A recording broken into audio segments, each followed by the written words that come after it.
نبينا محمد وعلى آله وصحبه أجمعين. أما بعد، قال الله تبارك وتعالى: منها خلقناكم وفيها نعيدكم ومنها نخرجكم تارة أخرى. وقال سبحانه وتعالى: كل نفس ذائقة الموت. بلد الإسلام محترم ومعزز ومسلم، الله سبحانه وتعالى منگو تاسو ته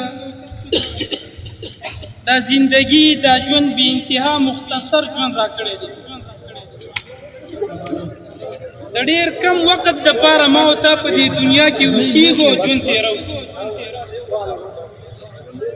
کله چې سړی قرآن کریم کولاو کي او قرآن د دې دنیا د ژوند نقشه تاته بیانوي، نو د الله رب العالمین قانون دا دی چې د قرآن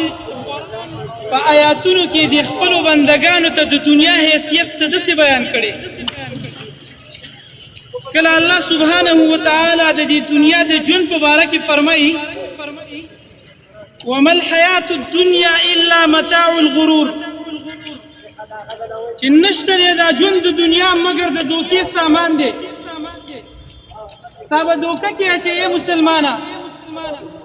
الله رب العالمین قرآن مجید کې تا ته مخکې فرمایلی دي چې ژوند د دنیا د دې متاع د دې سامان دا چې څومره ما او تا ته په نظر راځي،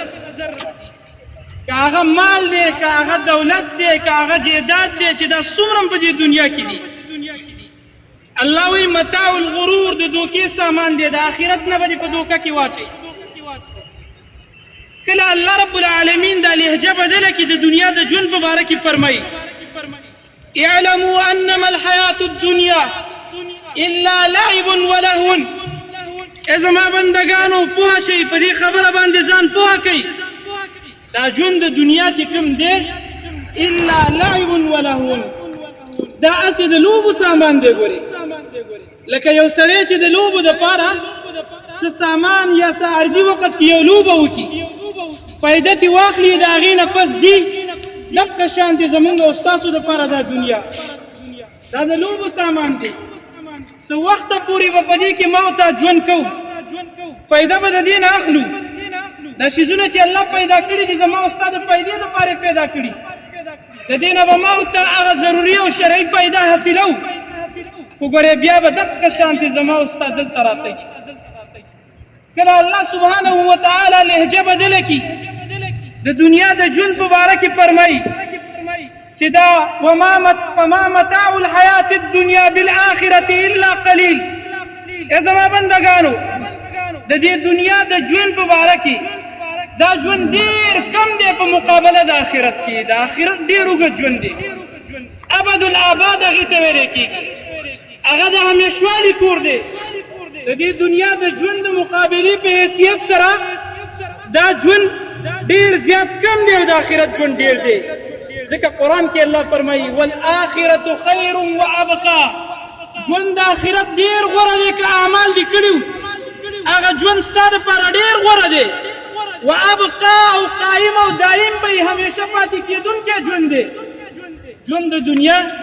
دا عرضي ژوند دی، دارالفنا دې ته ویلی کېږي. څه وخته پورې به زما او ستا په دې دنیا کې ژوند دي، زما او ستا په وجود کې به طاقت وي، ګرځېږو به، خو بیا به دا ژوند زما او ستا نه واخیستلی شي. دا د الله سبحانه وتعالی امانت دی، ډېر مختصر ژوند او ډېر مختصر وخت دپاره موږ او تاسو ته راکړی شوی دی. بعضې علما وایي د دنیا ټوټل ژوند 3 ورځې دی. 3 ورځې هغه ژوند چې ما او تا په الله خفه کړی دی، هغه ژوند، هغه دنیا چې هغې دپاره ما او تا خپل نبي هغه په سنتو باندې مذاق او د هغه د سنتو سره لوبې کړي دي، هغه مختصر ژوند چې په دې کې موږ د ګناهونو د وجې نه خپل الله دومره ناراضه کړی دی، دومره ناراضه کړی دی چې په مختلفو شکلونو په موږ عذابونه راوړي د الله قهر په غضب کې راوستی دی موته کله د سیلاب په شکل راځي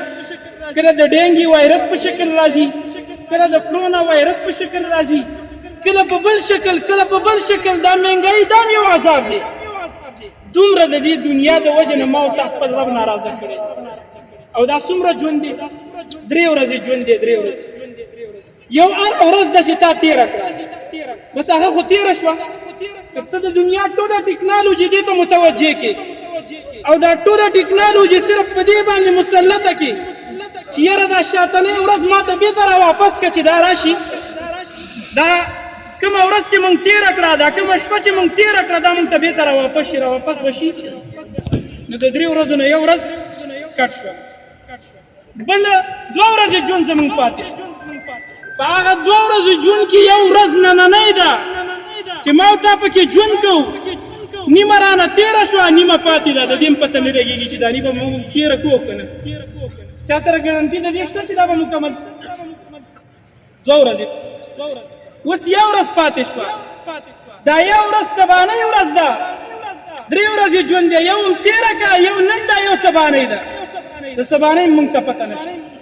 کېدای شي چې د دې بیان په دوران کې ما له مرګ راشي زما دا خبرې مکملې نه شي ما سره د دې ګارنټي هم نشته ما سره د دې ګارنټي هم نشته چې زه دا کمې سترګې کولاوم او تاسو ته ګورم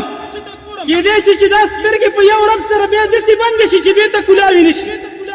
ما سره د دې ګارنټي هم نشته چې زه د دې هدیرې نه وځم زه به ژوندی یم او که نه په داسې حالت کې به وځم چې په دې کټ کې به مې بوځي نو بیا د سبا د ژوند هم هېڅ موږ سره ګارنټي نشته نو 3 ورځې ژوند دی دې 3 ورځو ژوند کې ما او تا دنیا دومره په غفلت کې اچولي دومره غافله کړي د خپل رب نه قسما بالله چې هغه فرضي عبادات ورته موږ پرېښي دي پرېښي هم دي که نه دي پرېښي ما او تا به دوکان کې ناست د جومات نه د تکبیر اواز راځي زما او ستا د ایمان معیار دومره ډول شوی دی دومره کمزوری شوی چې په بیټک کې ناست کاوه نشم پرېښوستی خو د الله رب العالمین عظیمه فریضه موږ نشو پرېښوستی ژوند د دنیا ډېر مختصر دی 3 ورځې ژوند بیا به زما او ستا دې ځای ته راتګي که زه دلته تقریر ونه کړم دا کومې خبرې چې زه تاسو ته کوم دا د دې دپاره چې په ما او تا ډېر اثر وکړي دا ځای د تقریر نه دی ګورې دا د بیان نه دی دا د خطبې نه دی خپل خوا او شا وګورئ څومره قبرونه پراته دي دا هم زما او ستا په شان دي خلک وو د دوی ځوانۍ هم زما او ستا ښکلې وې د دوی دقه شانتې زندګي وه لکه څنګه چې زما وه او څنګه چې ستاسو ده د دوی سره هم دقه شانتې مال او دولت لکه څنګه چې ما او تا سره دی دوی هم په دې دنیا کې ژوند تېر کړی دی خو نن ترې تپوس وکئ چې د څه شي ارمان هم دی څه شی غواړئ والله العظیم د یو سجدې په ارمان پراته دي چې الله ته د دنیا ژوند ته مې واپس کړه چې صرف یو سجده ولګوم او په دې سجده کې ستا ثناګانې ستا حمدونه بیان کړم الله تا خوشحاله کړم نیک اعمال وکړم په داسې حالت کې دې قبر ته راشم په داسې حالت کې په ما باندې دا د قبر تختې کېښودلی شي چې الله ته رانه خوشحاله دا به د دې ارمان کوي نو د دې د وجې نه کفا بالموت واعظا دا مرګ خپله دا یو پوره نصیحت دی د دې بختیر ژوند کوم چې وفات شوی دی الله دې ورسره د رحم معامله وکړي د ده دا ژوند او اوس د موږ نه جدا کېدل دلته چې ټول راغلي دا ټول تاسو پېژنئ که نه چې ژوند یو نن نشته دا منظر لیدل دا اورېدل دا هلته جنازه کول او دلته راوستل دا منظر په خپلو سترګو لیدل که عقل الله درکړی نو دا د استعمال دپاره درکړی دی دا خپله پوره یو نصیحت چې دا بس موږ ولیدل بس دا نصیحت صحابه کرامو دا جمله دومره خوښه شوې وه کفا بالموت واعظا چې مرګ خپله یو نصیحت دی بس د دې مرګ په باره کې که نور څوک خبره ونه کړي دا نصیحت دی پوره بس په ګوته باندې عمر فاروق رضی الله تعالی عنه دا خبره لیکلې وه کفا بالموت واعظا دې ته به چې وکتلې عمر فاروق رضی الله تعالی عنه ته به مرګ رایاد شو مرګ هغه عمر فاروق چې نبی کریم صلی الله علیه وسلم په خپله ژبه ویلي لو كان بعدي نبي که د ما نه پس بل پیغمبر راتلی لکان عمر عمر فاروق به د دې امت نبی او پیغمبر به وي هغه عمر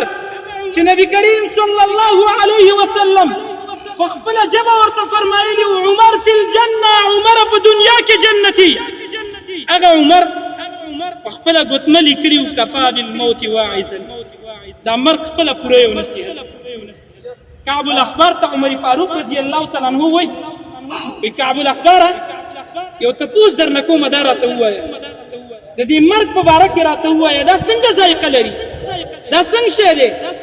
د دې په باره کې راته ووایه د دې د تشدد او د سختۍ په باره کې راته ووایه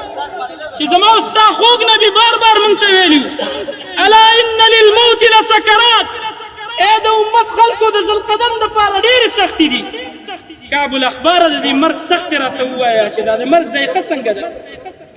او د الله رسول بار موږ ته فرمایلي دي اکثروا ذکر هاضم اللذات یعنی الموت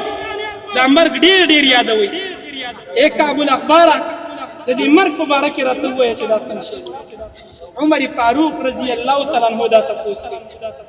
عمر فاروق رضی الله تعالی هغه شخصیت چې په دنیا کې جنتي و د هغه د مرګ نه یره وګورئ ما او تا چې اعمال هم نشته او بیا ما او تا د مرګ نه څونه غافله پراته هغه عبدالرحمن بابا یو شعر هم وایي عجیبه رحمانه زړه دې د کتو دی چې مرګ په دنیا شته او طلا خان دي دا هغه منظر دی هغه د اعمالو غرونه چې ودرولي په دنیا کې الله راضي کړی و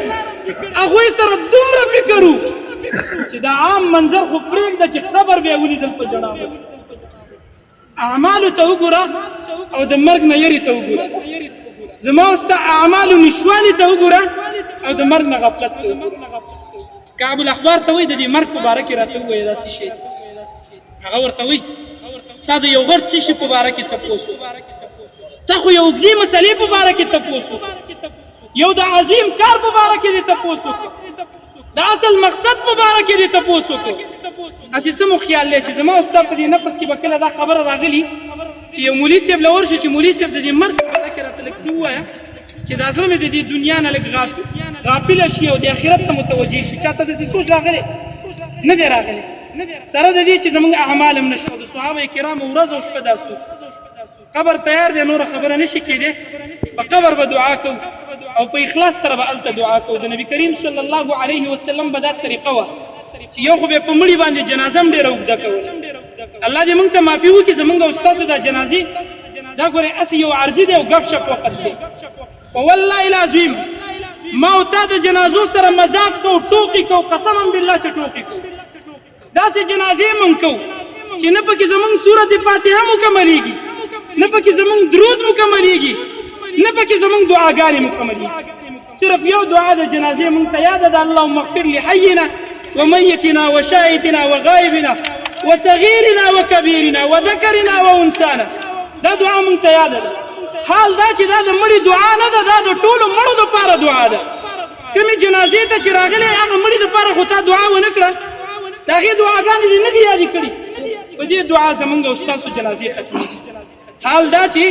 د نبی کریم صلی الله علیه وسلم یو دعا د یو کس دپاره کافي ده خو د داسې کس دپاره چې هغه صحابي ده ټول عمر یې بندګي کړې ده ټول عمر یې الله هم خوشحاله ساتلی او د محمد رسول الله د تابعدارۍ پوره پوره خیال ساتلی هغوی چې کله به وفات شو د الله رسول به په دومره اوږدې جنازې کولې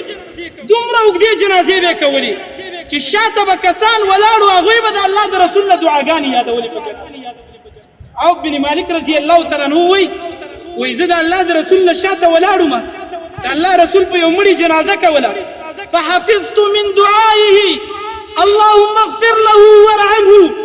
وعافه واعف عنه وایي زه د الله د رسول نه شاته په یو جنازه کې ولاړم د الله رسول په یو مړي دعاګانې ویلې وایي فحفظت یادې مې تکړې یادې